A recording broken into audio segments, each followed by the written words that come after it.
Om Akhandamandalakaram Vyaptam Yena Characharam Tatpadam Darshitam Yena Tasmai Shri Gurave Namaha Vasudeva Sutam Devam Kangsachanuramardanam Devaki Paramanandam Krishnam Vande Jagadgurum. We are now in the fourth chapter. We will do shloka number 10 today. Before that, we have a shloka from our Samskriti. Last week, we did a shloka from the Yaksha Prashna, discussion between the Yaksha and Yudhishthira, which is in the Vana Parva of the Mahabharata, 313th chapter. We will do another shloka again from the same conversation between the Yaksha and Yudhishthira. This is a shloka which is very different from the earlier one. The earlier shloka was about what is the path to practice dharma. So here, the Yaksha now asks Yudhishthira, this is before the earlier question. This is the Yaksha's question to Yudhishthira. This is shloka number 78. Kim nu hitva priyo bhavati, kim nu hitva na shochati, kim nu hitvarthavan bhavati, kim nu hitva sukhi bhavet. Essentially, the Yaksha is asking four things in one shloka. He says, to hear the word hitva. See, hitva means giving up, to give up, after giving up. Ha, it comes from the ha dhatu in Sanskrit. Okay, so he says, Kim no hitva priyo bhavati. By giving up what does one become dear to others?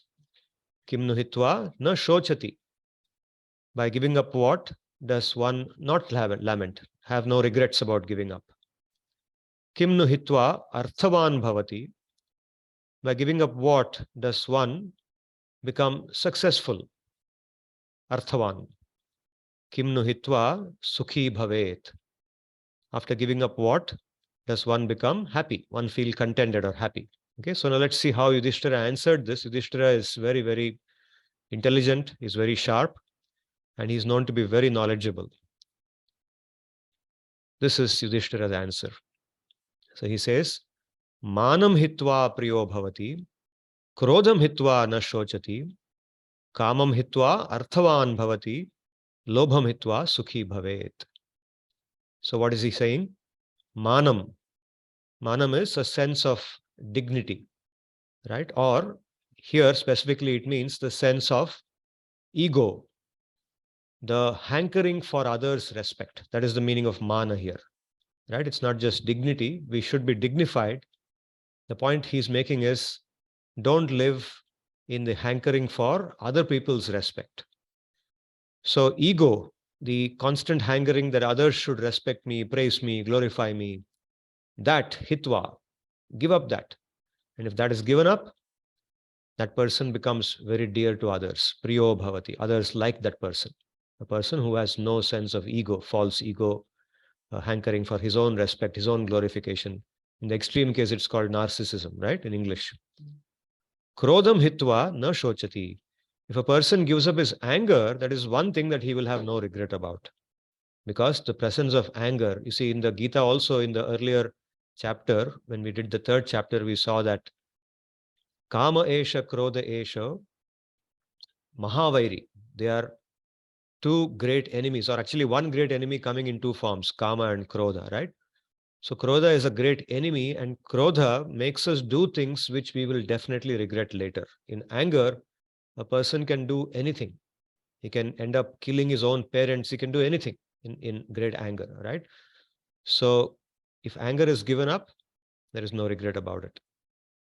Kamam hitva arthavan bhavati. This is very interesting. It says kama. Kama means lust, literally, right? Any kind of lust. It could be sexual pleasure, lust for sexual pleasure, or it could be lust for some deep sensual enjoyment, eating some kind of, expensive food, or going to a resort and spending money. Lust of different types. Lust manifests in different ways, right? So this is very interesting. When you give up that lust, then you become successful. You become fulfilled in life. Why is it so? The logic is very simple. Because one who is under the influence of lust, right, just like we saw Krodha now, is also prevented from doing what he wants to do, does foolish things. Under the influence of lust, a person may end up doing things which harm that person later on, right? He becomes shameless. It says, Kamaturanam na lajja bhavati. A person who's under the influence of lust doesn't have any sense of shame. He can do anything in public, in front of other people, without a sense of shame, because lust drives him like that. So to become successful, one should learn how to overcome lust, overcome one's own lust. And it can be the kind of examples I just gave, or it could be even simple things like disciplining the mind and postponing our fulfillment of desire. A simple thing like, say, observing an Ekadashi Vrata. Today happens to be the day of Ekadashi. So observing a simple Vrata whereby you postpone eating your normal food. Either you do a complete Vrata where you don't take anything, or you drink only water or eat some fruits and vegetables. Whatever it is, you don't have your normal food. You're only postponing it by one day. Next day, you can have your normal food. A simple thing like that helps a person to advance quickly and become successful. And finally, lobham hitva sukhi bhavet. Lobha is greed, right? Greed is also one of the enemies of a person. And a person is greedy, then he's always disturbed. A greedy person, a person who is hankering always for different things, can never be peaceful in his mind, right? He may be getting a salary, let's say he's getting a salary of 50 lakhs per annum, right? Which for many people in India, 50 lakhs per annum is a very high salary. But the person getting 50 lakhs per annum may be looking at the person who sits in the next room in his office. He's getting 75 lakhs per annum. He's getting 80 lakhs per annum. And what does he do? He doesn't work harder than me. I work harder than him, but he's getting more than me. So this thought is so disturbing that 50 lakhs does not satisfy him, right? With 50 lakhs, he can do so much. He can live in a very comfortable house. He can have a lot of nice food. He can buy gifts for his family. He can do anything. But it's not happy because the thought that the other person is getting 75 lakhs is finishing him, right? That is greed. Greed is always wanting more than what you currently have. And so giving up that greed and saying, I will be happy with what I get, right? I can be happy with whatever I'm getting. I've got a nice job. I'm getting so much money. I'll be happy with that. I'll learn how to live happily. If a person thinks that way, he becomes very peaceful in his mind. Simple solution for being peaceful, right? So Yudhishthira points out 4 things. In fact, all of these 4 actually are very valuable management lessons. And I personally, it's my belief that they should be taught to management students who in turn should practice them in their life. One becomes dear to others by giving up one's pride, ego. One does not lament after giving up anger. One becomes successful after giving up lust, and one becomes happy after giving up greed. So this Yaksha Prashna, as we know, is in the Mahabharata, in the Tritiya Parva of Mahabharata, which is called the Vana Parva or the Aranya Parva, the 313th chapter, and this particular shloka is the 78th shloka.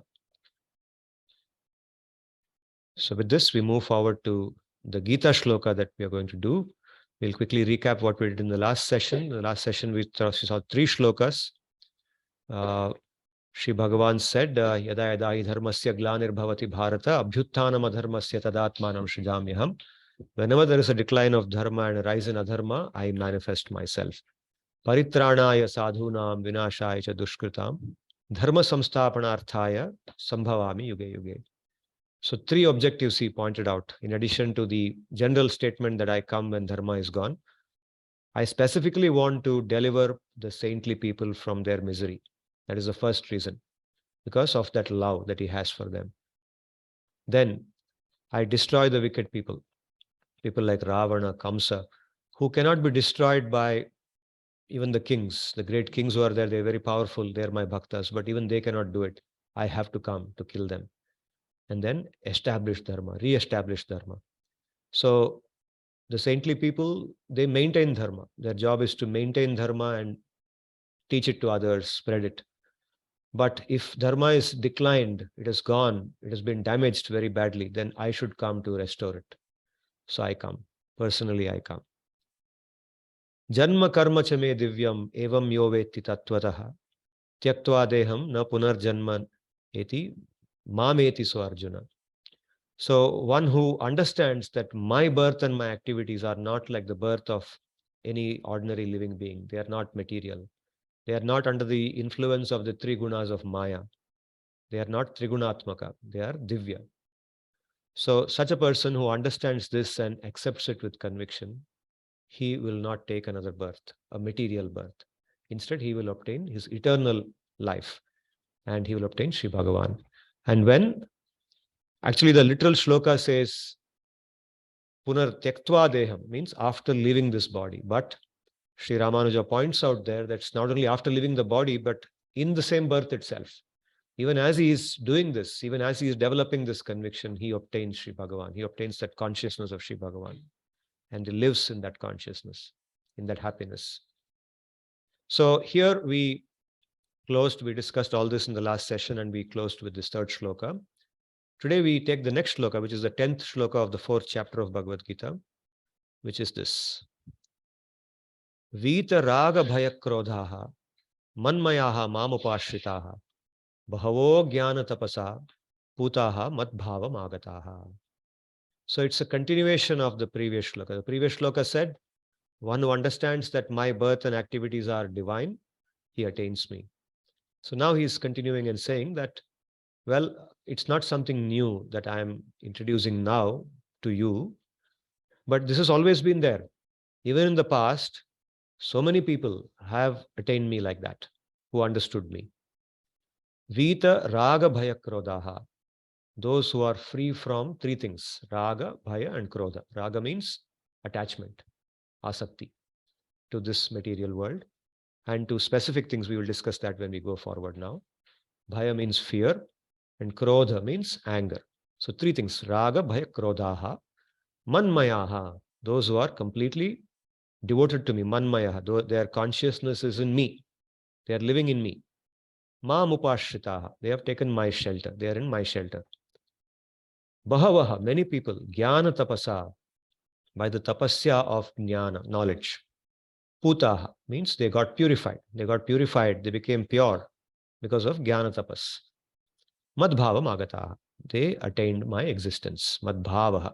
Bhava means, it could mean sentiment, emotion, or existence. They attained my existence.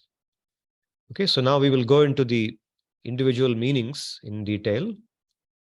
Freed from attachment, fear, and anger, and having taken my shelter, numerous practitioners, purified by the austerities taken to gain knowledge, obtained my pure love and directly experienced me. So here the word Bahavaha, we'll start with that word. Bahavaha means numerous, many. So Sri Bhagavan is pointing out that don't think I am saying this only for you, Arjuna. This is something that has been always true in the past also. Even in the past, several people who correctly understood whatever I'm saying, that my birth and my activities are divine and they are not material, all those people attain me. So this phrase, Jnana Tapasa Putaha, is a very deep phrase. What does it mean? Literally, it means purified by the tapasya of jnana, knowledge. So what is this knowledge being referred to here? Here, Sri Ramanuja, he says this, and Vishwanath Chakravarti cites Ramanuja in his commentary. He says, Jnanam Ukta Lakshanam. Ukta Lakshanam Jnanam means what was told in the previous shloka, the jnana referred to in the previous shloka. And what is that jnana about? Mat Janma Karmanoho Tattvato Anubhava Rupameva Tapaha. So knowing that, it's not just theoretically knowing it, okay, fine, I accept that Sri Bhagavan is, if there's a question in the exam or in the quiz, okay, tell me something about Sri Bhagavan. I write, okay, his birth is not material, it is Divya. That's easy. But realizing it inside, accepting it with deep conviction, okay, seeing that as a reality, making it real for oneself, okay, that requires tapas. It requires one to practice the sadhana to attain that realization, right? So, tena tapasa putaha means by that tapasya, such a tapasya, which is involved in actually realizing that knowledge, not merely theoretically memorizing the Bhagavad-gita and writing it in an exam, not like that. Realizing it by practice. By doing the tapasya with all the vratas and the sadhana, the japa, whatever is required to do that, doing all that, purified, one's mind becomes purified. So what is meant by putaha or purification? So we have discussed this in the second chapter, third chapter, etc. Purification in the context of Bhagavad-gita means overcoming one's material shortcomings, all the desires, the lust, the anger, the greed, all those things that we just talked about. Overcoming that is the meaning of purification. When one's heart becomes free from those things, anger, greed, lust, etc., then one becomes ready to be able to see Bhagavan. One is able to sense the presence of Bhagavan everywhere, right? One is able to see how Sri Bhagavan is actually making things happen, and how that Bhagavan actually is the one that who is giving everything, who's in fact in that bhakta's life, everything is influenced by that Bhagavan's presence. So this is what is being referred to as Jnana Tapasa Putaha. There's one more meaning that Sri Vishwanath Chakravarti offers, and Baladev Vidyabhushan also resonates with him in that. So I'll go through that meaning here. It says Jnanam, Jnane mat janma karmanoho nityatva nischyaanubhave yat nana kumata kutarka kuyukti sarpi vishadaha sahana rupam tapaha tena putaha. This is a tapas which is a finer understanding of the tapas that Ramanuja explains earlier. Here he says this tapas involves not only just the practices, but also tolerating the numerous different other understandings which exist. Okay, now the understanding that we are trying to gain is Janma Karma Cha Me Divyam. Sri Bhagavan's Janma, Karma are not material. Sri Bhagavan appears, manifests. He is not born like a normal child. Although it looks like that. He is coming out of the womb of Devaki. It appears like he was sitting in the womb of Devaki. He is now coming out. So his birth looks like the birth of a normal baby, any human baby, right? But he's saying, no, it's not like that. It is Divya. I manifest myself whenever I want to. So this understanding, getting this understanding involves a person to tolerate so many other wrong understandings or different understandings which exist around him. Because he's living in society, right? He has to hear so many things that so many other people say. The Bhagavad-gita is openly available to public. Bhagavatam is available. All the Shastra is available everywhere. Anybody can pick it up. Anybody can say whatever they want. So tolerating that. And tolerating that is something like tolerating the burning sensation that one would experience if one is bitten by a female serpent, and the poison which flows through the body when a serpent bites you. That poison causes a burning sensation in the body. Even if it doesn't kill you, it will at least torture you with that burning sensation. So hearing these wrong understandings, wrong reasoning about Sri Bhagavan is just like that. It's just like this poison, this burning sensation of this poison. And this tapas, willingness to tolerate that, purifies one. One sticks to one's understanding and says with conviction that I will follow what Bhagavad Gita says. This is Shastra. And the Shastra directly tells me this. I will accept Shastra just like I accept my mother. Shastra is just like my mother. With the same respect that I accept my mother's words or my father's words, I will accept what the Gita says. So this tapasya purifies the mind. So this is what Sri Vishwanath Chakravarti and Baladev Vidyabhushan point out. Now I'll spend a couple of minutes on elaborating this kumata and kutarka. He says kuyukti, kumata, kutarka. What do they mean? What kind of wrong understanding do we have? Wrong or different understanding do we hear? The very first thing is this. This is what we are taught today in our school education, right? Everything is matter, material energy. Everything is made up of atoms, electrons, protons, neutrons, which is true. All material energy is made up of electrons, protons, and neutrons with a lot of empty space in between. But is that all that exists? What about consciousness? Now, as far as modern scientific understanding is concerned, science does not have a clear understanding of consciousness. Consciousness is a property of the living being. All of us have consciousness. Not only all of us, but all living beings have consciousness. Animals have consciousness. What is consciousness? Consciousness is that property in us which helps us to think, feel, be aware of our surroundings, perceive. This is consciousness which non-living beings don't have. This table doesn't have consciousness, right? This computer doesn't have consciousness. You and I have consciousness, correct? So if you ask the world of science, scientists, typically a scientist would want to explain this consciousness as a function of the brain's working. The brain is made up of so many neurons, right? Those neurons, electrical impulses go through those neurons, the nervous system, and that produces consciousness, which is experienced by us through our brain. This is the closest that science comes to explaining consciousness. No, Vedanta has a totally different understanding. Vedanta says that consciousness is not a function of the brain also. Brain is only matter. Consciousness is a function of the Jivatma. The Jivatma is consciousness. The Jivatma is the living being. The living being is different from the body, right? That's why Dehinosmin yatha dehe kaumaram yauvanam jara tata dehantara prapti dhirastatra namuhyati, right? So many shlokas. The Gita, 11th shloka, second chapter to the 30th shloka of the second chapter, these 20 shlokas deal with this point. It says completely that consciousness is not matter, consciousness is the Jivatma. And of course, the Paramatma also. So consciousness is an outcome of matter. When you talk about the Atma to the educated, the modern educated person today, finds it very difficult to believe. Because that's how they've been taught. That's how we have been taught. You and I also went through that same education system. And to come to this understanding that consciousness is different from matter, it is the Jivatma. Jivatma is distinct from matter, is very difficult to understand. Once you accept this, then the world opens up. Then Vedanta opens up to you. So this is the first understanding which goes against what the Gita says. The second is the general atheism. There is no God. Even those who don't think in terms of the Jivatma or matter, they are bound to say that there is no God. There is nothing called a superior conscious being. There is only what we see around us, right? So where did all this come from? They don't have an answer for that. Instead, they ask us the question, where did God come from? You're saying there is God. Tell me who created God? So this, they just invert the question back on us, and then they say that we are staunch atheists. We won't believe there is another God.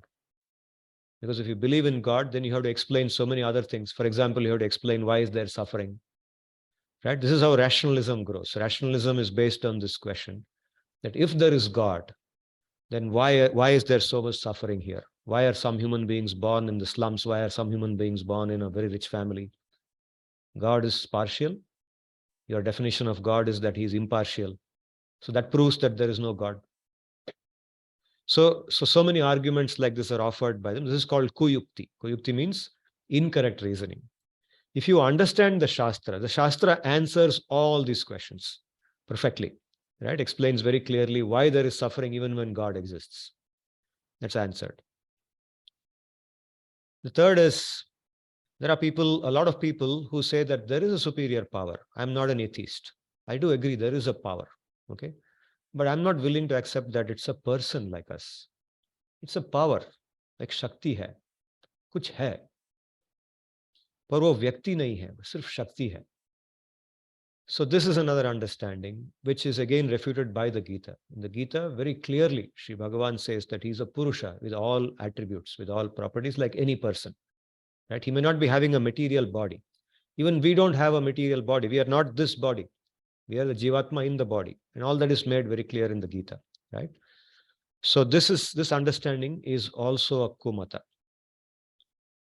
Then there is the understanding of nothingness. So these people also accept a superior reality. There is something beyond what we know, but that something beyond is actually nothing. So all that we are seeing now is just some kind of illusion. That's all. It's just like in the dream we see something which doesn't really exist. So ultimately, when you have done enough meditation, dhyan, you will realize that there is nothing which exists void, and that is perfection. And that's when your mind becomes very peaceful, because you pull your mind out of this so-called reality, which doesn't exist. It is also called Shunyavada, and Buddhism is oriented towards this. The Buddhist philosophy is oriented towards the Shunyavada. They tend to explain things in terms of this. Okay, then we come to another understanding that Yes, we don't believe in Shunyavada. There is something called that Brahma, Parabrahma. Living being is that Parabrahma, is that Brahma. It's not different. But currently, the living being does not know that. And it's because of Maya. There is that Parabrahma's Maya, which is making that Parabrahma himself realize or think that he is not Parabrahma. He's just a Jivatma who is suffering with so many desires and so on. So this philosophy goes on to say that there are no distinct living beings. All living beings are only one being, and that is that Brahma. And perfection, by doing sadhana, by doing whichever sadhana, jnana, bhakti, whatever, you will ultimately realize that you are that Brahma. And then you become God. You are that God. This also is considered as a false understanding, and Advaita tends towards this understanding. The Gita refutes the Advaitic understanding of the of Vedanta.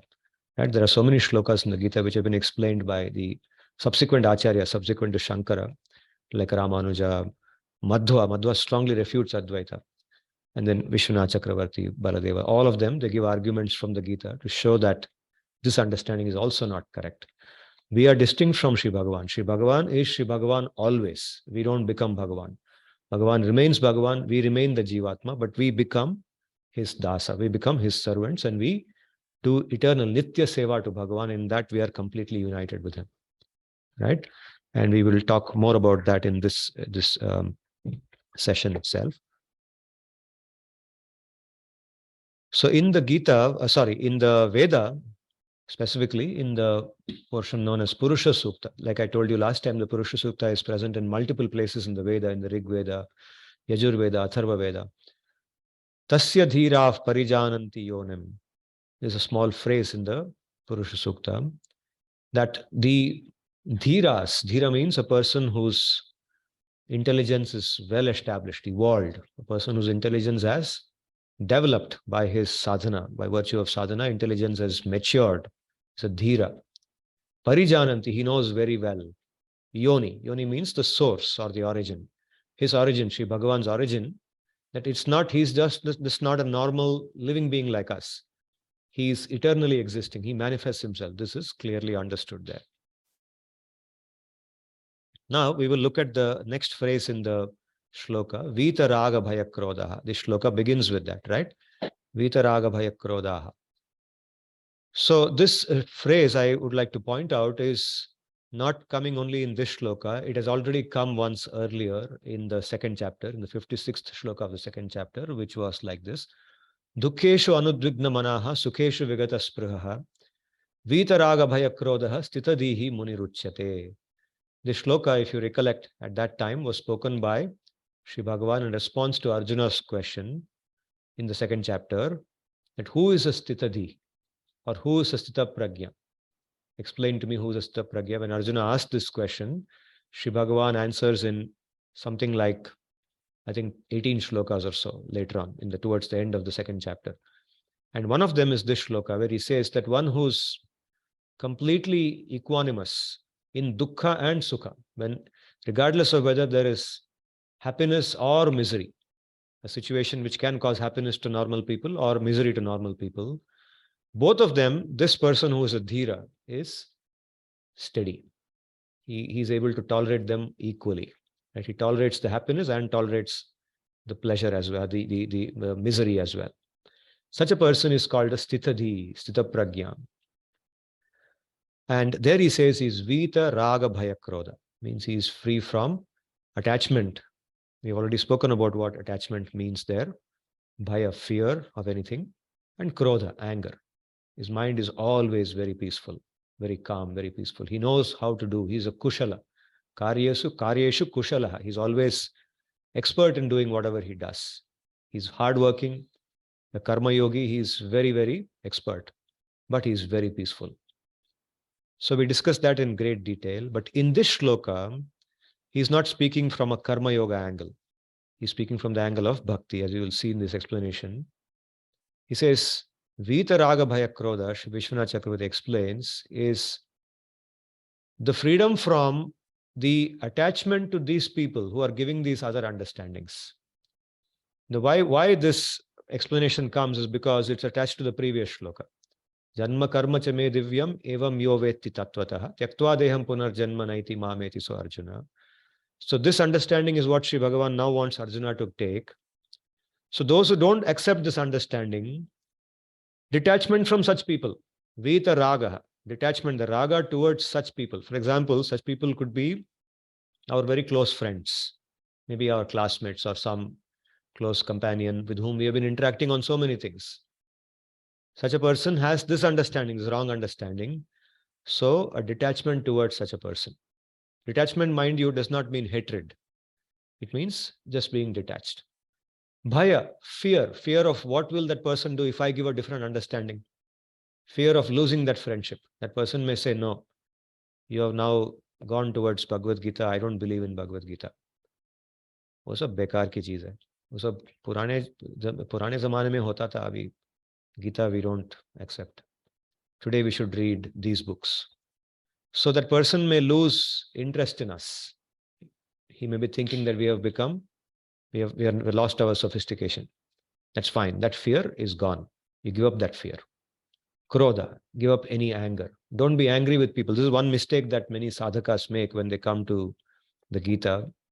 I've seen this again and again, and I've also made this mistake in the past, that we become angry with people who don't accept what we say. Now, I'm trying to say Gita. I'm saying Gita is such a great book. You also accept Gita. Go to somebody and say that person is not ready to accept it. In fact, they're not only not ready to accept it, they will also make fun. Bhagavad Gita padhta hai tu? So they will talk about you in very demeaning terms. So don't become angry with them. If people demean you, don't become angry. That's the meaning of Vita Raga Bhaya Krodha. Give up that anger also. They say something, just ignore it. Just laugh it off or just come away from there. Go away from there. When people talk ill about Bhagavad Gita or talk ill about this message or talk ill about Bhagavan, don't become angry with them. Don't fight with them. Don't retain that enmity in your mind towards them. Just think that they haven't been blessed so far to get that vision. By good fortune, I have got it. We have got it, but they are yet to get that good fortune. Maybe one day they will also get it. But until then, let them be. Let them be what they are. I will not argue with them. I will not fight with them. Let them be what they are. So this is the meaning of Vita Raga Bhaya Krodha. Why are we saying this? This is because this shloka is not a shloka talking about karma yoga. It's a shloka speaking about bhakti. Manmayaha mam upashritaha. He's speaking about manmayatvam. What is meant by manmayatvam? Manmayatvam means completely orienting towards Sri Bhagavan's nature. Here we are talking about Bhagavan, right? So orienting ourselves towards him, looking towards him, Krishnonmukha. That means Krishnonmukha, how one is freed. Because of that, one becomes purified. So here, Shri Vishwanath Chakravarti explains, he elaborates on this, Manmayaha. He says, Mat Janma Karma Anudhyana. Mat Janma Karmanudhyana Manana Shravana Kirtanadi Prachuraha. Prachuraha means abundantly. Abundantly engaged in dhyana, thinking about him, meditating upon him, Shravana, hearing about him, listening to narrations about him, Kirtana, talking about him, glorifying, praising, or narrating his activities. Adi means other activities like worshipping him, offering obeisance to him, etc., etc. So in English we say etc. In Sanskrit we say Adi. Kirtanadi Prachuraha. Those who are abundantly engaged in this all the time, right? Even when we do our work, we may not be sitting and doing japa when we are doing our work naturally, because we have to do our work. We're reading a paper or making a phone call. So even that time in the back of our mind, thought of Bhagavan exists, that he will like this. He will like the way I'm working. I like him. He likes me. He's mine. This thinking. This is meant by manmayatva. And Baladev Vidyabhushana, how does he explain it? He says, Madeka Nishtaha. So निष्ठा जीवन में एक ही निष्ठा है, वो भगवान के ऊपर है. और कोई किसी के ऊपर निष्ठा नहीं है, किसी चीज के प्रति निष्ठा नहीं है, सिर्फ भगवान के प्रति निष्ठा है. एक निष्ठा. Upashritah means he is my shelter, right? So we all need a shelter. Last time we spoke about this word ashraya. Ashritaha, ashraya. This keeps coming in the Gita again and again. So what is meant by taking ashraya of Bhagavan? So we discussed that as human beings, we need ashraya, right? We always need somebody's shelter. We need someone whose thinking about whom we feel, okay, he's there for me or she is there for me. He will help me if I have difficulty. I can go to him to ask something. So, madeka nishtaha, mad upashritaha, here it means that when one's consciousness evolves to a level, when one realizes that actually for me only Bhagavan is the shelter. Everybody else who is there, they are my friends, that's fine. They are there, but they are not my shelter. They are not my ashraya. Because this relationship that we have with everything else in this world, including our own parents, our own friends, brother, sister, everything, is only for some time, right? It's only for this birth. But with Sri Bhagavan, it's nitya. It's an eternal relationship. It's not something that it's going to end with our death if we don't want it to, right? So he is the nitya ashraya, upashritaha. So one who has that evolution, that level of understanding, and some sevamanaha means comprehensively engaged in my service. So armed with this nishta, this ashrayatva, he is fully engaged in my seva, in my service. Madbhavam agataha. The last phrase in this shloka, madbhavam. What is meant by madbhavam? Vishwanath Chakravarti says, mai premanam, my pure love. Love towards me and the love that I have towards others. When a person gets that love within himself, the love that Sri Bhagavan has for all other jivatmas, when that love comes in the heart of that person, he is called madbhavam. That is a state of my existence. Sri Baladeva explains a little bit more. He says, Mai bhavam premanam vidyamanatam va means or alternatively, mat sakshat kritim.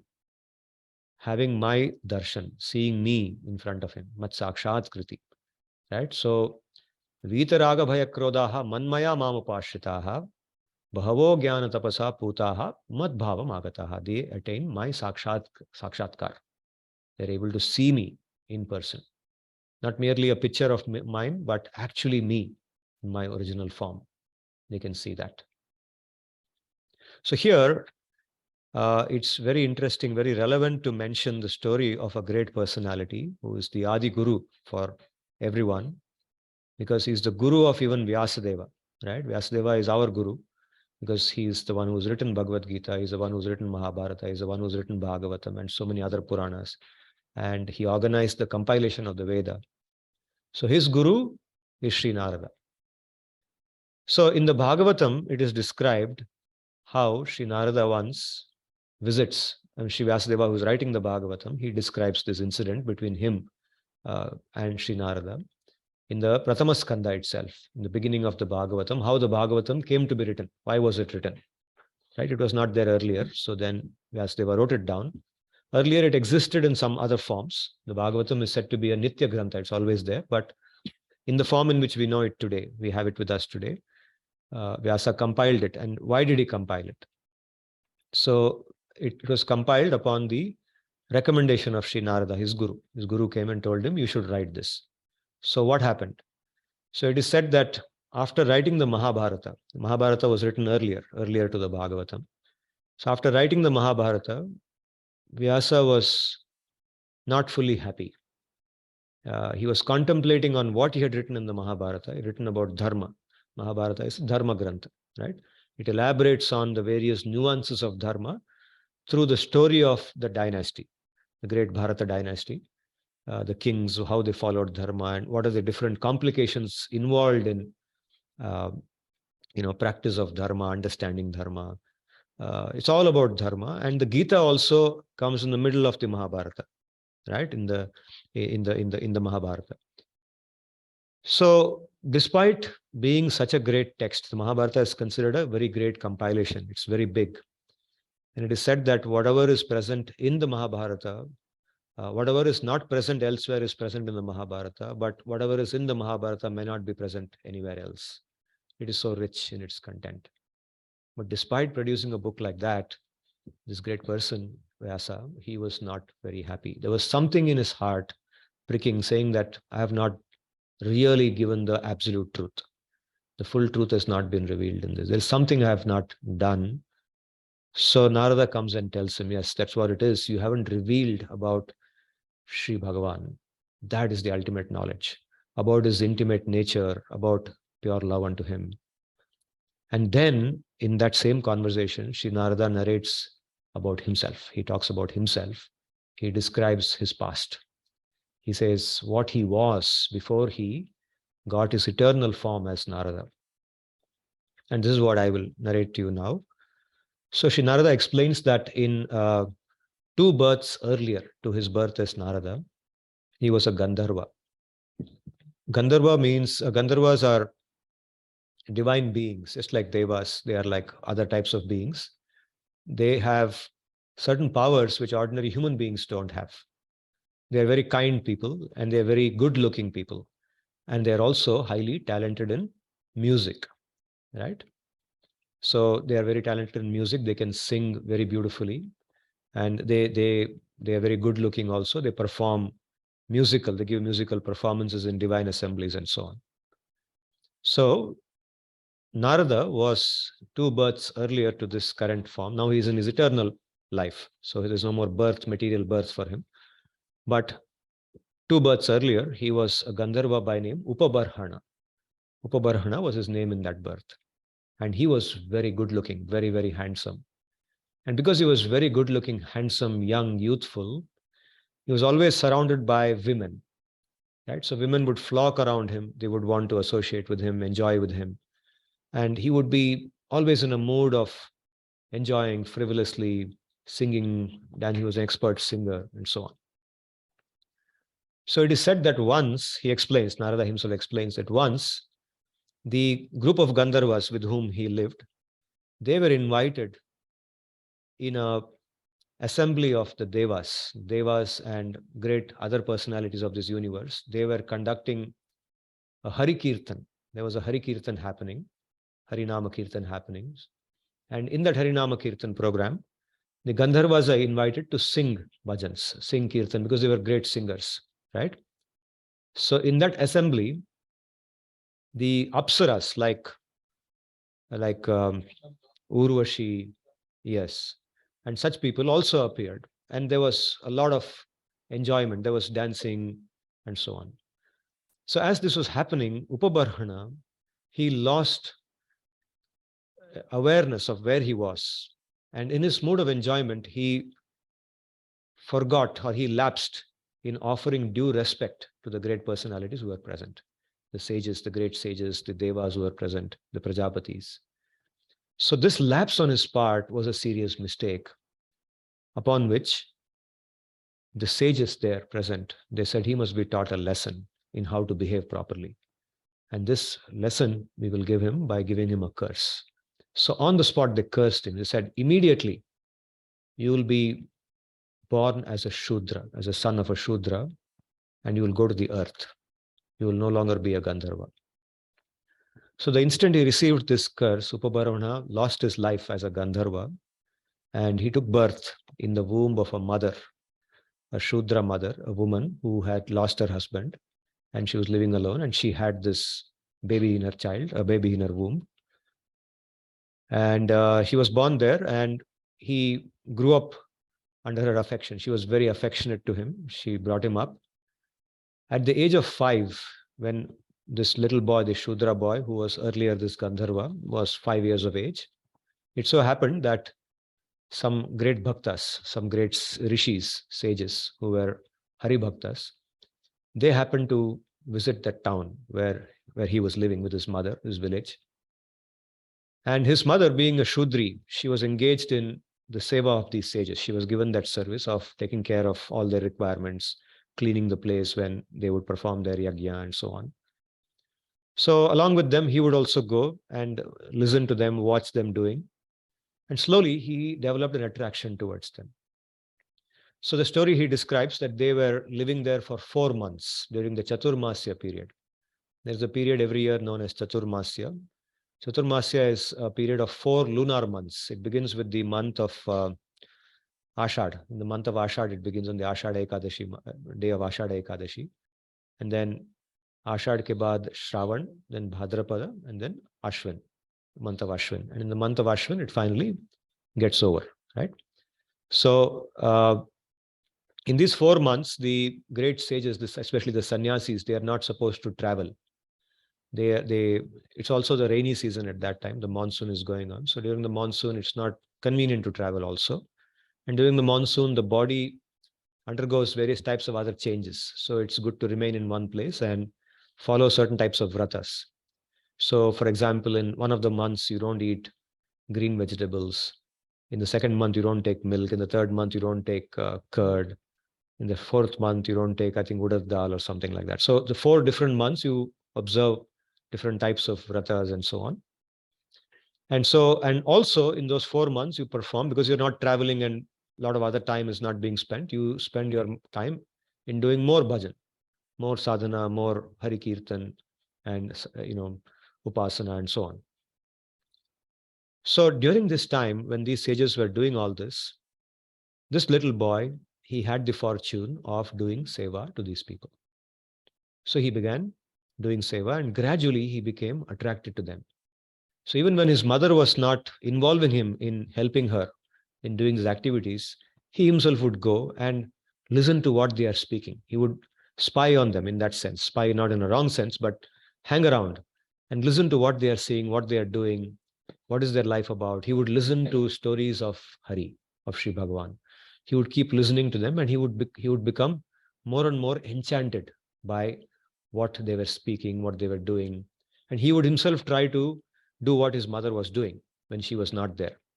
So these sages, they observed this small child coming and doing these things, and they were so happy.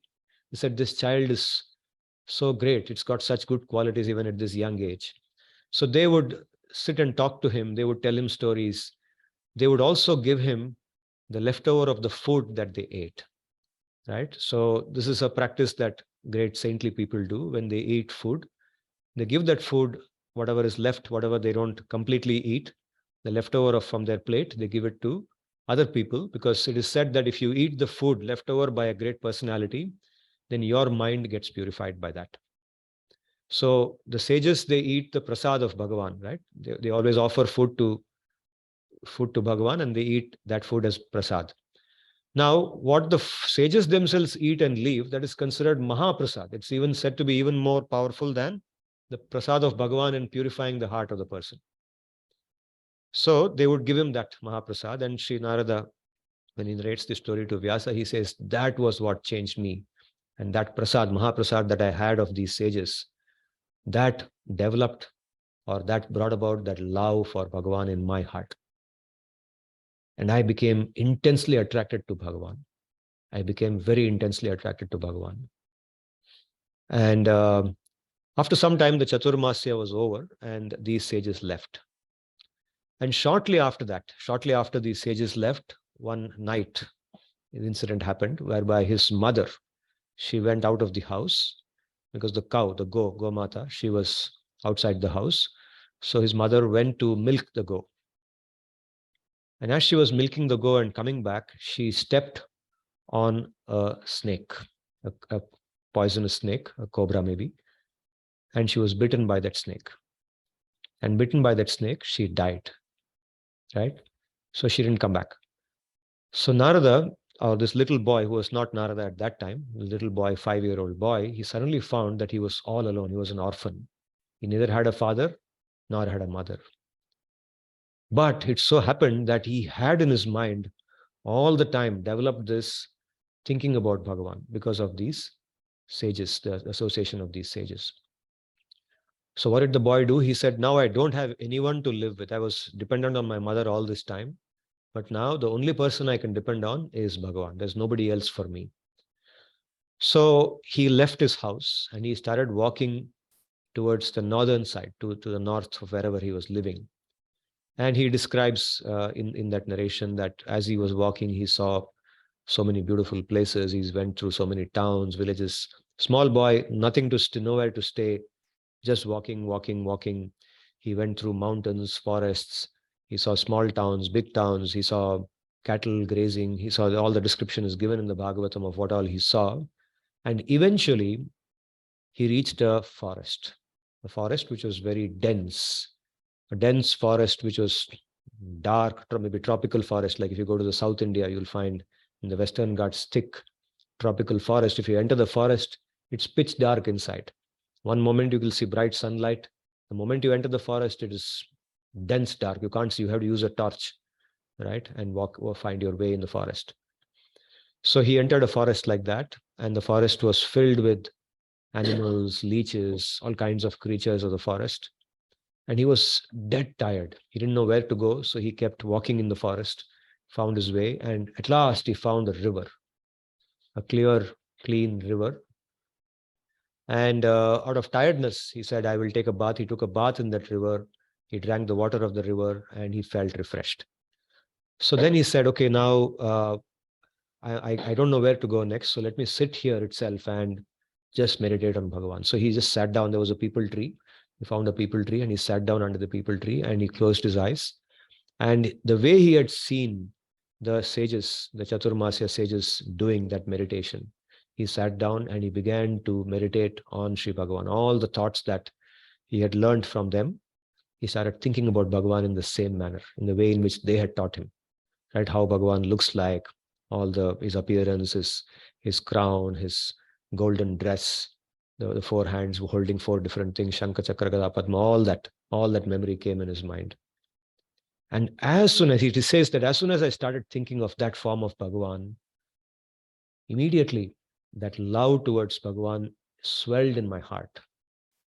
And within a very short time, I had his Sakshatkar. I saw Bhagavan inside me. I could see his beautiful form. He appeared in front of me and I was overwhelmed. I was completely, love started overflowing from my heart. My hair was standing on my end and I didn't have any words to speak. I was just gazing at him, completely mesmerized by his appearance, right? So in that state, he says, I lost track of everything. I was crying. My ears were flowing with tears. My eyes were flowing with tears. I was totally lost. And in that lost state, all of a sudden, Sri Bhagavan vanished. And when Sri Bhagavan vanished, I was shocked. It gave me a shock that he was no longer there. I was just looking at him and he's no longer there. I stood up. My meditation broke. I stood up and I started searching for him. Where is he gone? He was just here now. Where is he? I started searching for him, looking for him. And then I heard a voice, he says. So this voice said that, oh Narada, oh whatever that boy was, oh Balaka. So you were pure and I gave you my Sakshatkar, and my intention in giving you the Sakshatkar was only that you should always think of me and intensely hanker for me. I want you to now onwards, you will not be able to see me for the rest of this life. But I wanted you to see what I look like, what I really look like, and I want you to hanker for me. And to develop that hankering in you, I gave you this Sakshatkar now. So now spend the rest of your life thinking about me, and at the end of this life, you will certainly come to me. Right? Janma karma cha me divyam evam yo veti tattvataha tyaktva deham punar janma na eti mam eti so arjuna. You will come to me. You will attain me. So exactly this Sri Bhagavan spoke to him. And then he says, after that, his mind became very peaceful. He was no longer disturbed by not seeing Bhagavan. Now he knew his path. He knew that he had practically, like Ramanuja says, that it's not only after giving up the body you attain Bhagavan. If Bhagavan gives you Sakshatkar like this and guarantees you that you will attain me after this death, that means you have already attained Bhagavan. So he says that then onwards, I just went around this whole world. I started wandering this world like a sannyasi, like a nomad. Wherever I went, I just spoke about him. I had no sense of shame. I had no sense of inhibition. There was no inhibition. There was no embarrassment. Whomever I met, I spoke about Bhagavan. I started singing his songs. And my life was filled with happiness. That whole life I just spent like that, waiting for the time when I will actually get to have his Sakshatkar again, to see him again, waiting to give up my body. And says eventually that point came when I had to give up this body. And the moment I gave up this body, all my prarabdha karma. The prarabdha karma is the karma with which we are born in this, when we take birth.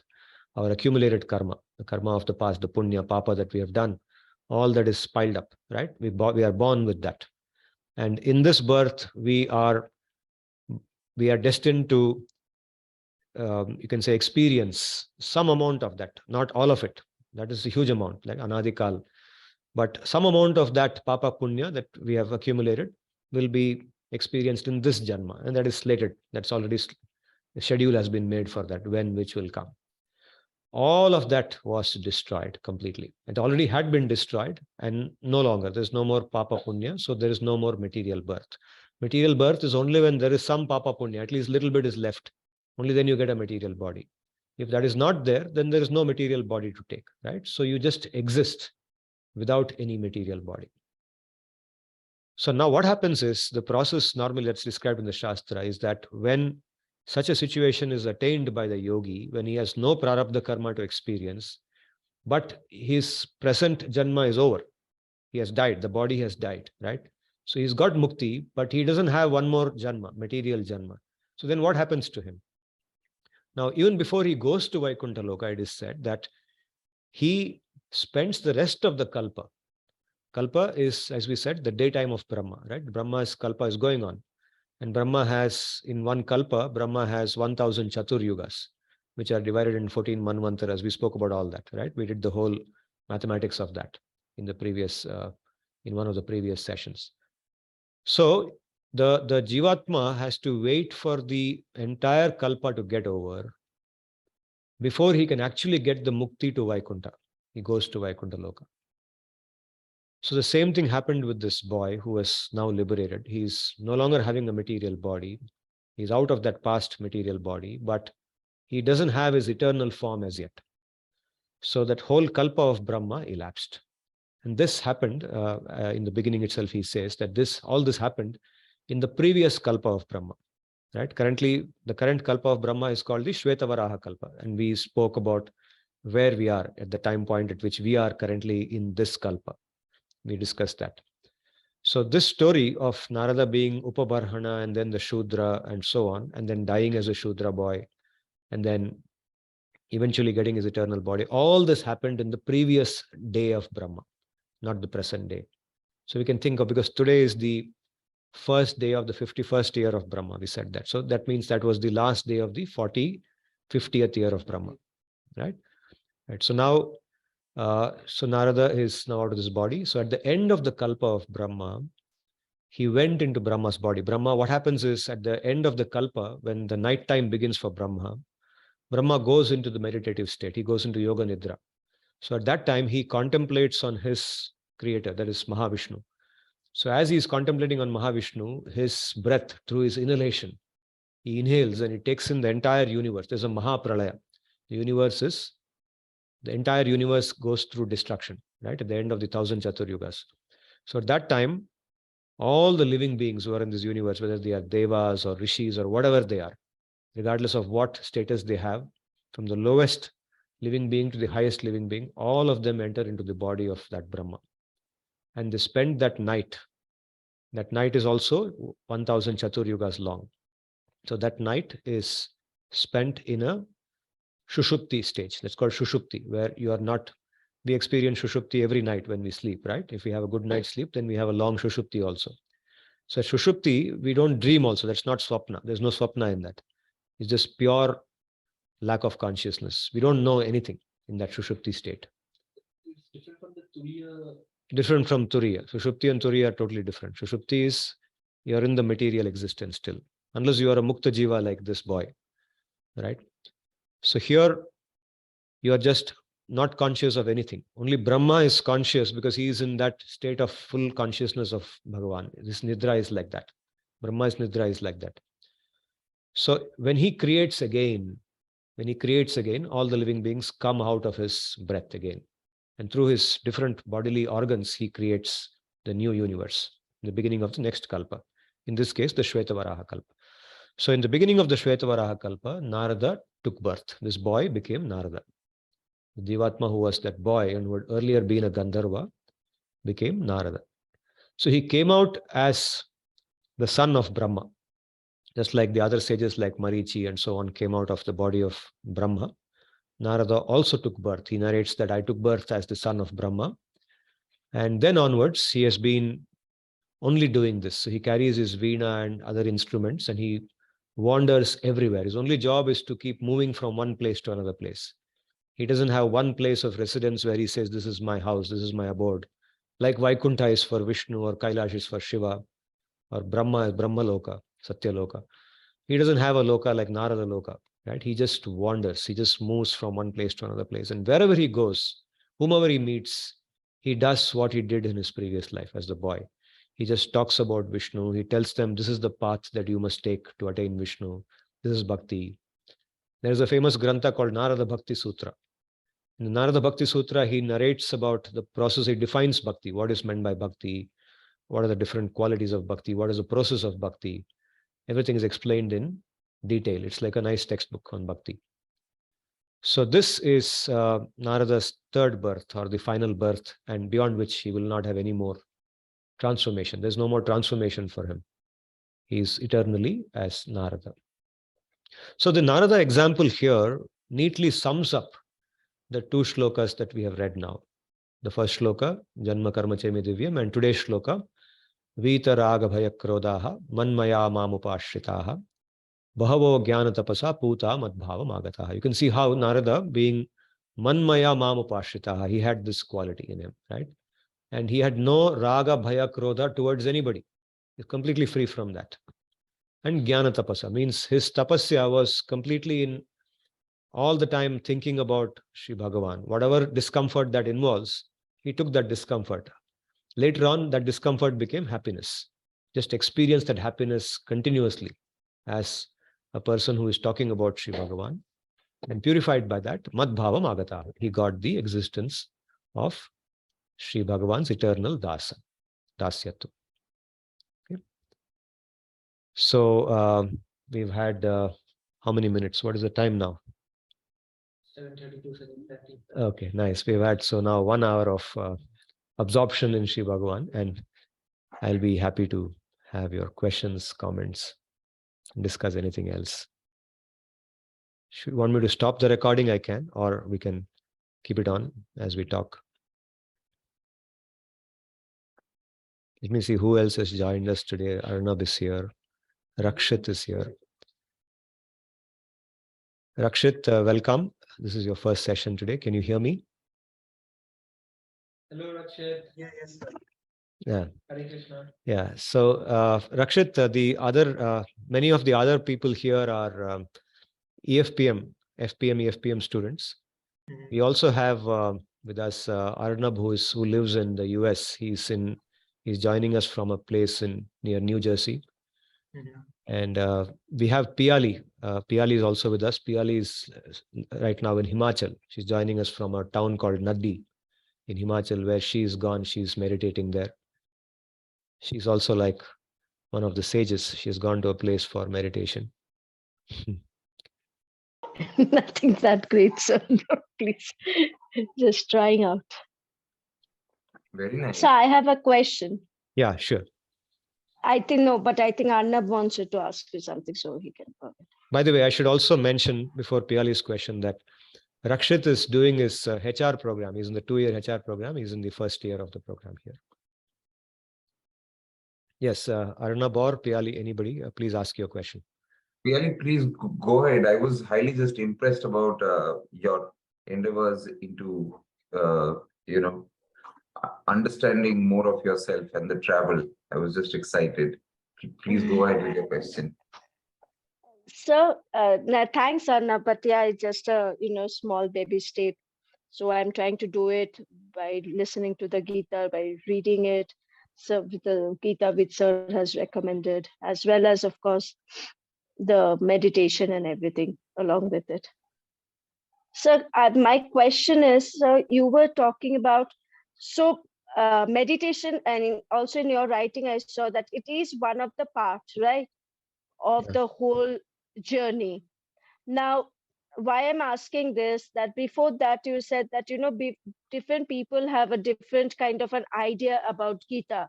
I'm not talking about the negative ideas. It's very difficult to say which one is positive and negative, but I'm not talking about where people ridicule the Gita or people make joke about Lord Krishna. But what I'm trying to say is, like sages like Adi Shankara, but Chaitanya Mahaprabhu, and they through their meditation, they realized Gita in different ways, right, sir? Now, Yeah. my question is, everyone's realization through meditation won't be same, because we have different ideology, different whatever. So it can never be same. Then, sir, my question is, then how come we can say that what others are interpreting Gita, like if someone says that there is nothing apart from Shunya, or if someone is saying, so, if others are interpreting in different way, why are we saying that those are wrong? Because everyone's realization will be something different. Am I correct, sir? Well, some of those other things, other than Advaita, Advaita has the commentary on the Gita also. But other than Advaita, all the other things I told you are directly against the Gita. I mean, nobody will interpret Gita in those terms. They will only interpret reality in those terms, but not the Gita. For example, Shunyavad cannot be supported by the Gita in any way. Nobody can write a Shunyavad commentary on the Gita. It's impossible, because right from the beginning, Sri Bhagavan is speaking about himself and about his existence, eternal existence, and so on. So, correct. Advaita, there is some arguments, but there are counter arguments to Advaita in the Gita. And so for those who are not following Advaita, the others, all the the only Vedanta, the major Acharya who spoke Advaita is Shankara. But after Shankara, all the other Vedantic Acharyas like Ramanuja, Madhva, Sridhar Swami, or you can say Vallabhacharya, Vishnu Swami, Nimbarka, Chaitanya, all of them, they all gave a non-Advaitic understanding, which refutes Advaita. Okay. So therefore, from the Gita perspective, if you're talking from Gita perspective, all those are definitely wrong. Wrong understanding with respect with Gita as the reference point. Okay. Thank you, sir. I also just had a small question. Yeah, Rakshit. So I went through your past video in the last session, and we speak about how the knowledge of the Bhagavad Gita is something that is for yourself. It's not something you actively, let's say, discuss with people openly, or it's not something that you want to profess. But also when we spoke about this narrative of Sri Narada, we see how he goes around trying, and he doesn't care so much about what people think, but he keeps on speaking about Bhagavana to realize him. Yeah. How does that dichotomy get bridged? Yes, so that's simple. The point is that Narada also wouldn't be speaking to somebody he suspects will not be receptive to it, will be affiliated to some false philosophy and will be opposing it. So when we say speaking publicly, what we mean is speaking publicly to a audience which is receptive, not arguing with people who are committed to something else or are likely to be unreceptive. The Gita is not meant to be spoken like that, or anything about Sri Bhagavan is not meant to be. In the Gita itself, in the end, he says that. He identifies 4 types of people, where he says, don't speak to such people. People who are envious about me, people who are faithless, means who don't have any basic Shraddha. See, all of us here, for example, in this session, have some level of Shraddha in the Gita. That's why we are here. Otherwise, we wouldn't be here. It would be a waste of time. There's something about us, something in us which tells us there is something in this. We may have complete Shraddha or partial Shraddha, but there is some Shraddha, right? But the majority of people you will see, if you just go around meeting people and talking, they are either unaware of Gita or they're aware of it, but they have a Shraddha which completely goes against, rejects the Gita. They have a Shraddha which tells them that the Gita is, no, it's not acceptable. It's just some imagination. So the people who know about the Gita, they know everything that's there in the Gita, but they discard it as imagination. To such people, you should never speak the Gita. It becomes an aparad, because you would be also making them commit an aparad towards Bhagavan, which in our understanding is bad for them. So we are harming them if we do that. So we allow them, because after all, the Gita advocates a philosophy of equanimity and peace. So we allow everybody to live in peace. We follow what we believe, but allow others to follow what they believe. Let them be peaceful. Let everybody be happy and peaceful wherever they are. That's the understanding. So therefore, this is how it's reconciled. So Narada also would not speak to everybody generally. He would speak to people. So when he's going everywhere, he will look for people who are ready for this, and then and there are always people everywhere ready for this. the I qualification see. Okay. Yeah. Yeah. to be qualified to. Yeah. Yes. But also when we speak about, let's say, partial knowledge that perhaps many of us might have, that means that we may not have like the correct, let's say, understanding Yeah. of the Gita. And then in that case, do those discussions continue? Because again, that the part of Gita says that you don't want to get into that sort of talk wherein Yeah. you don't know things completely about the Gita. Yeah. So somebody like Narada would look for the person who may not be knowing anything, or maybe only partially knowing something, does not have a clear understanding, but is open, has got a sincerity in his inquiry. He is open to at least exploring and trying to understand. If a person comes with that mentality, saying that I don't know, I'm not sure I will even accept what the Gita says later on, but at least I want to hear and know what is there in it. At least I want to give myself a chance to know it. Well, that's enough. Then the person would be open to explain to him. So this I see. openness is there. This openness is there, even in Narada's approach. Okay. Yeah. And this is what Sorry. we also follow today. When we understand something, we say that, okay, let's give him a chance. Let's see if this person would be interested. If he's interested, we'll explain more. We'll share whatever we know. That's the Right. approach taken. Yeah. Thank you. Yeah, Arnab? Yes. Yeah, I have a question on the very first section we discussed today. So where we said that to be, what is needed to be dear to others. And I think the point we were discussing was don't live in the hankering for other people's respect. Yeah. So I was just trying to understand it a bit better in terms of like, I do see a lot of people having that kind of quality of their work because of, that hankering for respect, but they work towards respect. So I understand not having a hankering towards wealth, maybe, but in some cases, people say an artist, they would be thinking about uh, respect, right? They would at least think about, okay, I want to impress people. Like, how would an entertainer or someone like that feel? Again, I'm coming from a finance background, so I may not get into their mind, but I'm trying to think that someone who's an artist would eventually think of that art to be an expression that would reach people, that would connect with people. So how should one think about this? See, your question is very good. It's very relevant. And I think you actually opened the door to a very, very fine point. There is a distinction between acting in a manner that is respectable, respect-worthy, and acting in a manner that supports hankering for respect. There's a difference between being respect-worthy and hankering or craving for respect. Do these words in English at least make a distinction? Yes. Can you see the distinction between them? That makes sense because So, when you say being respect worthy, I'm yes. now talking about being a role model. Yes, exactly. So an artist, if you take the example of an artist who's trying to create great art, he wants to create art which is respect-worthy, which is impressive, which gives pleasure to people, right? But if he is a saint come artist, if he's saint in this sense, and if we are talking, then he would not think that I'm doing this because I want people to do puja to me. He's not looking for people's pratishta, puja pratishta. He's not looking for that respect. He's saying that my job is done when I have created my art. And it is for people's pleasure. It's for giving happiness to others. That's why it's respect worthy, means it's giving happiness to others.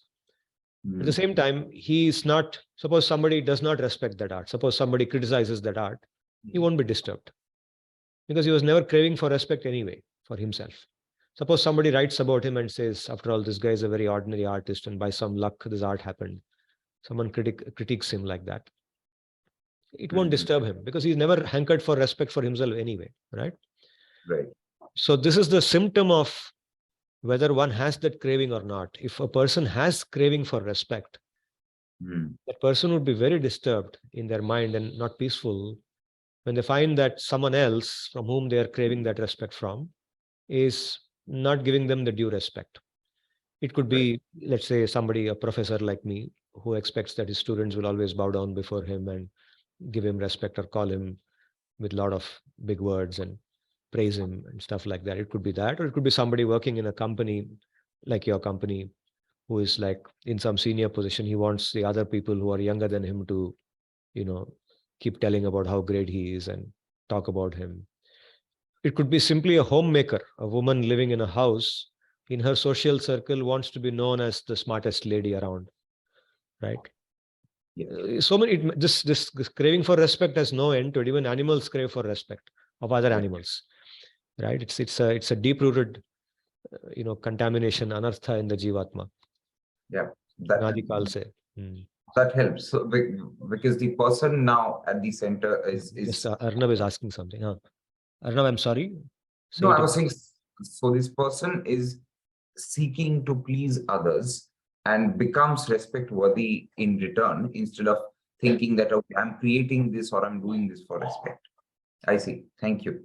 That helps. Yes. And this resonates with the shloka of the Shikshashtakam, which we spoke about earlier, where Sri Mahaprabhu says, Trinadapi sunichena taroriva sahishnuna amanina manadena kirtaniya sadahari. To be able to do kirtan of Srihari, that mentality, one has to be amani and manada. Amani means one who is free from this hankering for respect, others' respect. And manada means one who is always willing to give respect to others. So he doesn't hesitate when another person is there, whoever it is. It could be a young fellow, old fellow. It doesn't matter. Junior, senior, nothing. Everybody he respects. And he doesn't look for any respect from the other person. In such a state of mind, one becomes qualified to do the Kirtan of Hari. Then the Kirtan of Hari naturally comes in his mind. Right? And this quality, actually, if you look, even if you don't think of Kirtan of Hari as a what do you call a goal, you simply want to become peaceful and happy. You see, this is simple psychology. Even the psychology of happiness has this element in it. Craving for some material thing. It could be a gross material thing like, going and having a party on the beach and eating good food and dancing, a gross thing like that, or even a subtle thing like craving for respect. If one becomes free from that, one will simply be happy in this life. Even if one doesn't believe in God, even if one is an atheist, this simple principle will make that person very happy. So at least for the sake of that happiness, one should do this. If not for doing kirtan and so on, that is a different thing. Right? Do you see my point? We can sort of take this offline maybe, because, but my question was, there are, like, throughout the ages, let's say there were, and this takes me to that, there are several people who have, say, tried to please others or help others. And in the process, there is a segment of society as well who might just enjoy the fact that somebody is trying to please them or help them, and they end up exploiting this segment. So again, I say we can take it later, because probably this is another segue into something else. But that does happen. So I think people who have this mindset, while they're not hankering for respect, when they're into something, when they, I don't know, even if they're trying to please others, they probably should have some kind of thought process there, or some kind of defense mechanism, if I may, to understand whom I should serve and whom I shouldn't. Is that something that people judge or should judge? I'm just trying to understand how dharma should be defined there. Of course, in practical terms, yes, we should have clarity on what you're talking about is what in HR language is called role clarity, right? You should know your role in an organization. You know that this is the role for you, whom you report to, what you're supposed to do, what you're not supposed to do. Clear definition, having clarity, that's called. So dharma has very clear role clarity for all the elements of society, Brahmana, Kshatriya, Vaishya, Shudra, and how the respect is expressed. If you, for example, you meet another person who's older to you, like a teacher, let's say, then there is something called abhivadanam. You hold your ears and you bow down before them and you tell your name and your gotra and everything. So there is a way in which respect is meant to be delivered. There's conduct, there are rules of conduct well defined in the Shastra. All that is given. Wow. Right? So there is no problem. So this, what we are talking about now is something that is deep inside the consciousness. We're not talking about external behavior. External behavior of respect is only behavior. We're talking about mentality, not behavior. Mentality is much deeper than external behavior, right? Isn't it? True. We're talking Absolutely. about, yeah, that's what we're talking about. So in our mind, there is no craving for respect. That is what we are saying. Right? Thank you. And that is achieved, and that achievement of that is also not easy, because nobody will know that, right? Only we know. And we can also know only when we introspect. Manan, antar manan. Manan means introspection. When we do introspection within ourselves and try to see whether we have that hankering or not, only we can know it. The other person who's in front of us may think that we are very humble, and he may tell others also, see, he's so humble, yaar. उसके पास कोई भी जा सकता है, बात कर सकता है, वो कुछ नहीं, गुस्सा कभी नहीं आता उसको. So other person may say that and we may, yeah, like it. When I hear that, oh, he's speaking about me. मेरे बारे में बोल रहा है कि मेरे को कभी गुस्सा नहीं आता है. So good. But no, that is where the trap is. The trap is in when we hear, we want others to praise us. We want others to give us respect. You see? That's why it's very subtle. Introspection. Introspection helps us to drive out this, even this very subtle thing sitting inside, which makes us crave for respect, even the respect of being known as somebody who doesn't crave for respect. Do you follow? So it's a very fine thing. And this comes only when we really are intent on making spiritual progress. When we want to say that, I want Sri Bhagavan in this life itself. I want to taste that prema, that pure prema which, Sri Bhagavan's bhaktas like Narada experience, and which Sri Bhagavan himself has in him. I want that prema. So that when that becomes the goal, by repeatedly telling this to ourselves and reading the Shastra and so on, then slowly this subtle thing also goes away. It becomes more and more subtle and it slowly vanishes. We don't become disturbed by it anymore.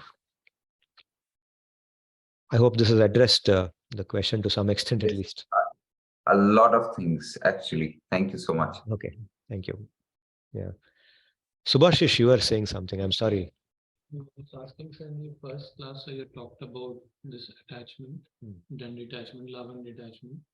And when you talked about that true knowledge would happen by the force of knowledge and by practice of sattvic qualities. So this explanation which you talked about, just as hankering for respect. Yeah. If the deeper understanding of that, if one is doing the duty, one talked about this example of being an artist or whatever. If one were to do the duty with detachment, then by default, that part, is it a superset of that, or is it a separate strand of thought in that sense? Merely doing duty with detachment, yes, to some extent includes this lack of hankering for one's own respect, but need not be completely. This mentality in its purest state comes when we do that Sharanagati, or we surrender ourselves to Sri Bhagavan in its purest state. But yes, when we develop anasakti towards our work, towards our everything, and do karma yoga, that is without asakti for the fruits, then to a good extent, this will also happen. This lack of hankering for respect also will happen, but it will remain because there is the desire. This is very subtle. It's very subtle because there is still that desire to be known as a jnani. So ultimately, karma yoga leads to what? It leads to that chitta shuddhi, which in turn leads to jnana. Shuddha jnana about Brahman, the Parabrahman, and my own nature as part of that Brahman. So this is the path of karma yoga. So when you practice detachment in that stage of karma yoga, only to some extent it will go away, but it will remain in a subtle state. That is why bhakti is considered a very powerful thing. Yeah, it's superior. Yeah. Then karma yoga. Yes, only when you practice bhakti. So even in the path of karma and jnana, eventually bhakti has to be performed if one has to get mukti. Without bhakti, mukti is not possible. Gita clearly says that. Mam cha yo avyabhicharena bhakti yogena sevate sa gunan samatityetan brahma bhuyaya kalpate. Only one who does avyabhichari bhakti, means bhakti which is undistracted, non-branched, single-focused bhakti to me, only he can overcome the three gunas, sattva, rajas, tamas, and then attain me. Yeah. And I'm sure there are some hands, but I just wanted to say about Bhakti, sir. When Kam Bhushandi, he saw Sri Ramji in his young stage, as a child, and he prayed, and then Lord Vishnu came and he asked Kam Bhushandi, what is the boon that you want?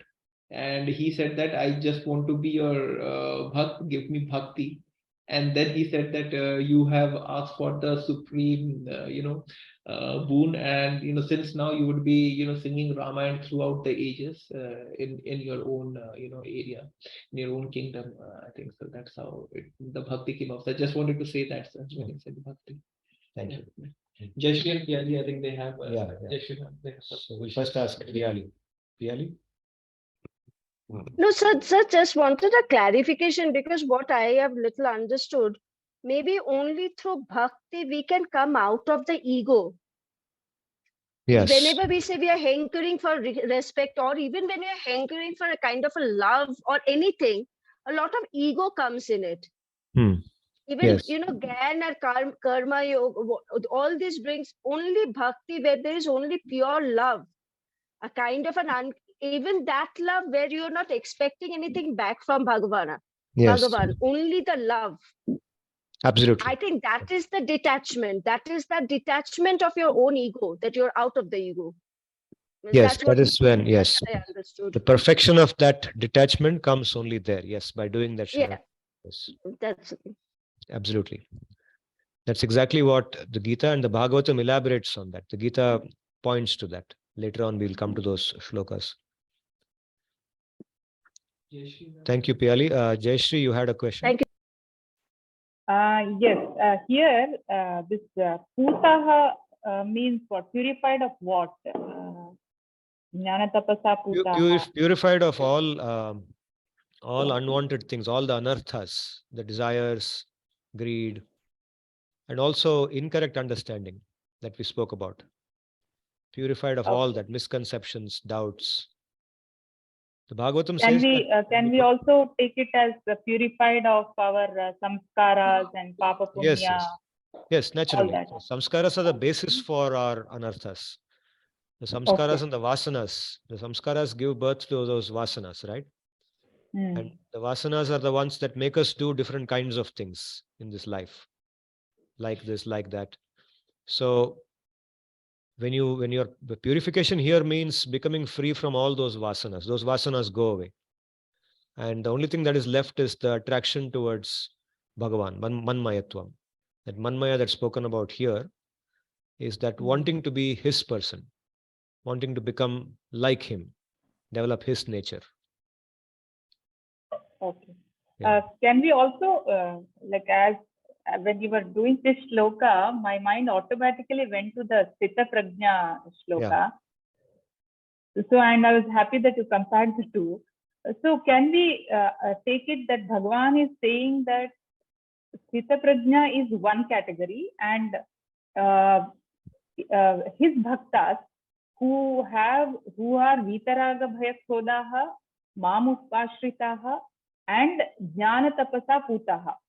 So these three the two adjectives which are there along with Vitaraga Bhaya Krodhaha make people his bhaktas.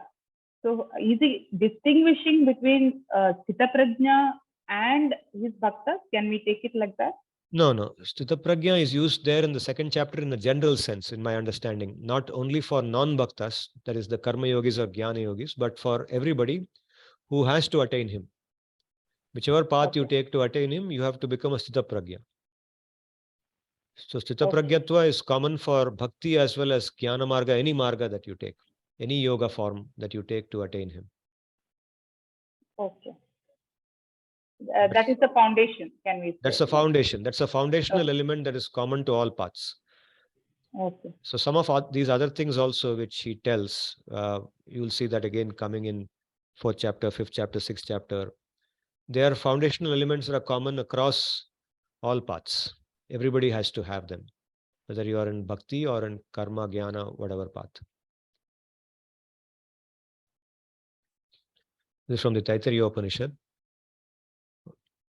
Om Shanno Mitrasham Varunaha Shanno Bhavatvaryamam Shanna Indro Brihaspatihi Shanno Vishnurukramaha Namo Brahmane Namaste Vayo Tvameva Pratyaksham Brahmasi Tvameva Pratyaksham Brahma Vadishyami Ridam Vadishyami Satyam Vadishyami Tanmamavatu Tadbhaktaramavatu Avatu Mam Avatu Bhaktaram. Om Shanti Shanti Shanti.